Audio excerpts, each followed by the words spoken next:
It's that sweet time again for our latest animal adoption journey with Saving Grace. Yep, Molly is back, and this time she brought along a very handsome man named Hal.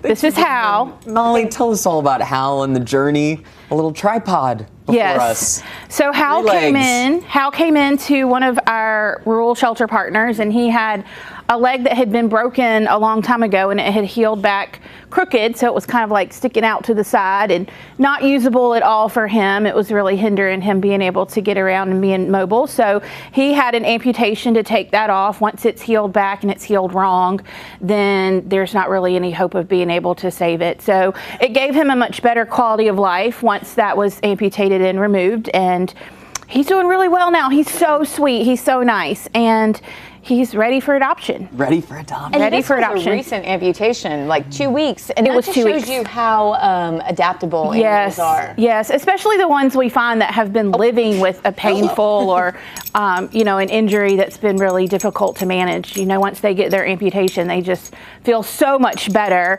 And we have great foster homes who take care of these guys like Hal. So he's been in foster since his surgery. Okay. He's actually going back up for adoption today. So a foster commitment for a dog like Hal is usually about 2 weeks. So that just gives them a place to kind of rest and relax. Recover from the surgery. Yes. So they're not at Saving Grace wrestling with other dogs, and somebody knocks them around or something. So we want them to be completely healed up so that when they come back to Saving Grace, they can play and be comfortable. Ready, full speed ahead. Yeah. We're thankful to those foster parents for taking him in. Yes. How can everyone out there become a foster parent, and what does it entail? This was a longer period, but it could be short.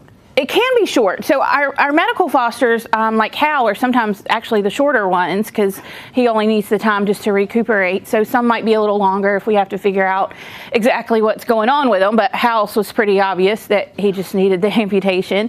So we have a wonderful foster program with a lot of mentors that'll help you and people who've done it for a while. And we have 2 orientations a month at Saving Grace. Yes. Yeah, you can find that at savinggracenc.org. You can find the dates for that. How do the foster moms and dads help you on the back end? What do they come back with after they bring the pet? Yeah, so they come back with a lot of information, how they did with the other pets in the home, how they did with kids, meeting the neighbors, how they're doing with their house training, their manners. So a lot of that will be written all about them. Of course, there's still a transition period for anybody to acclimate them to a new environment, but we do have a lot of the information about how they're doing. So, and that's all on the website too. It's really helpful. It really is. Well, Molly, with somebody like Hal, Hal's ready. Oh, there you go. He needs belly rubs. Mate.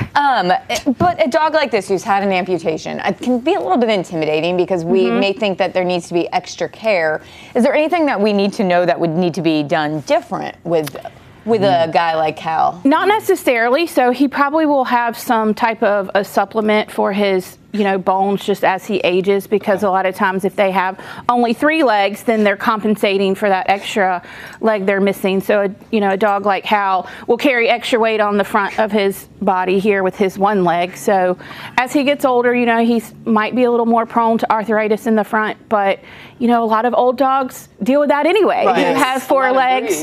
He's certainly never going to be any kind of athlete, probably. But he can absolutely live a really normal life. He can go anywhere. Like to bring to the dog park. He can go to the dog park. He can wrestle with other animals. He can do everything. Okay, happy and healthy. Yes. He doesn't have to live in solitary. No, he does not know anything is different. And dogs are really special because they don't ever, they choose their friends just personality, not necessarily that they're different looking. They got a vibe. If you ever want to know if you should be dating somebody, we're doing dating cards. I feel like you should introduce them to your animal first. That's right. That's right. Yep. Yeah. It's the pet introduction. And anytime you ignore that, you look back and you're like, the dog knows. The dog knew. The dog knew. Absorb that at home, my friends. And while we think about that, tell us where they can follow you, learn all about Saving Grace. So our socials are Saving Grace NC on Instagram and TikTok and Facebook. And then our website is savinggracenc.org. And you can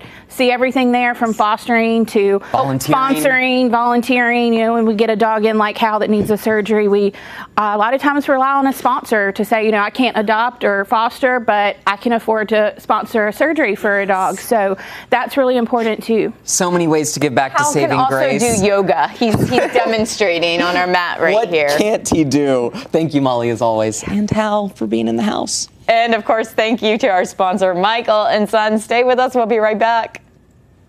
The preceding was sponsored by